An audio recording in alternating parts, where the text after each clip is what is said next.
Now, former Jigawa State Governor Alhaji Sule Lamido yesterday called on President Tinubu to be courageous enough to close the June 12 chapter once and for all by paying the alleged 45 billion naira owed to the family of Chief MKO Abiola by the federal government. Speaking at the public presentation of his autobiography, Being True to Myself in Abuja on Tuesday, Lamido said the payment of the 45 billion naira debt owed to the Abiola family would serve as a symbolic and moral closure to the June 12 struggle and Abiola's unjust treatment following the annulment of the 1993 presidential election, widely believed to have been won by him. Arise News analyst Sobowale joins us now to discuss this development. Good afternoon, Mr. Sobowale. Many thanks for joining us. Good afternoon. It's a pleasure being here as usual. Now, from your perspective, what specific legal foundation establishes this 45 billion naira as legitimate government debt as opposed to private business obligations? There's no basis whatsoever. Okay. That's answered your question. But the topic is more polemical than that. He spoke at the book launch. Yes. And he's a well-known figure on there. The representative of the president was there. But if you ask me, I will look at it from two perspectives. From the humorous side, maybe it's a joke. And then from the very serious side. And I wonder which one do you want me to consider first? Serious, then we'll land on the serious side, okay. The other one. On the serious side, I think it is a very diabolical statement. You get me? It is not sincere, and I look at it from the perspective of our North-South relationship. It's divisive, and it shows again the arrogance of the North in this North-South relationship. How did they arrive at the sum of 45 billion? He said Abiola brought an invoice or something like that when Mutala died. And he went round the North to tell them to make the army pay. And of course, from what he's saying, the army never paid, and Nigeria is coming to pay that now. I think it's diabolical. You get me? And it is aimed at the heart of our unity as a country. If the government cannot call him to order, I, as a Nigerian, I'm telling him that it's diabolical, it's made in bad faith, and it is divisive. That's on the serious side.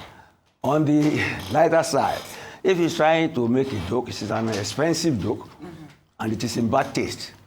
It's very bad taste. It's similar on the international scene to what Trump is doing to Ukraine. After helping people, you see now they have to pay back with their rare minerals. That is in bad faith. It's not decent. That's the sort of thing he's trying to do. June 12 has been, how do I put it, has been successfully treated. MKO is immortalized forever as a Nigerian because of the sacrifice he paid, not because of this ITT contract. I'm sure when he had the ITT contract, he did not want to win the election. He got the admiration of Nigeria because he refused to let go of his mandate. I'm sure they would have offered him even this 45 billion then, but he rejected it. Let's respect our dead. If he's saying that, if I must follow the quality of his humor, I will say, what of the illustrious Nigerians from the North who were killed during the January 15, 1966 coup? Abubakar Tafawa Balewa, Amadou Bello. But you see, all of their legacies are there. In Lagos, you know, Tafawa Balewa Square is there. Amadou Bello is about the most, and all over. Amadou Bello, Amadou Bello. You see, history is not transactional. And it shows how monetized our leaders are. You get me? And now they think anything can be settled in monetary terms. No, history is not like that. History is not like that. Let's leave it at that for now. Okay. I was going to take you up on the issue of people calling for reparations for all the colonial That's adventures right. in Africa I and was going everything. to say that but, too. Yeah. but Mr. Sobowale, so can monetary settlement ever put to rest the injustice done during the Beautiful. You are bringing me back. I will just give you two examples. This slave trade in America. Yeah. You know how far they have been talking about reparation? Mm-hmm. It has not worked out because nobody can afford it. In Britain, they tried it, when they calculated it. And you see how the column in the Nation. The column was global economy and politics. Later, I changed it to new cultures and politics when Biden came in. Because I knew what they were going to do, and that was precisely what they did. You have heard of the critical race theory in America, where they started teaching that the slaves built America, and the whites are repressive, and they are teaching children in school that the white race is an oppressive race, and that Christianity is an oppressive something, and Christianity is even like a terrorist organization. But you know, they lost the election on account of that. The woke culture. Yes, two wrongs do not make a right. And do you not use history to whip the present into submission? It is not done. It is outrageous. That's what he's trying to do. I don't know. I don't want to say anybody should call him to order. But let us debate it. He has written the book. If he wants, let him elaborate on what he has said. But this is not transactional, and what he has said is divisive. He wouldn't say that if Northern was president of the Federal Republic of Nigeria. Also, Mr. Sobowale, you've made that very important point twice now, that history is not transactional, money can't solve everything. And I think that you also, in the earlier response, you mentioned that this seems to be a problem that leaders often think that everything can be solved with money. So going by, using that as a premise, how do we shift this mindset that seems to be fundamentally set in the minds of our leaders that everything can be paid for?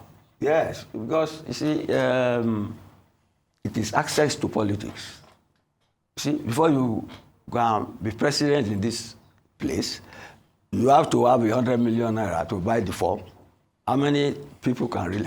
So the society, the politics is highly materialistic. It is keyed towards money. And once you have such financial structure and hierarchy to access power, you see, people don't even care. They can buy it. You can buy your way to power.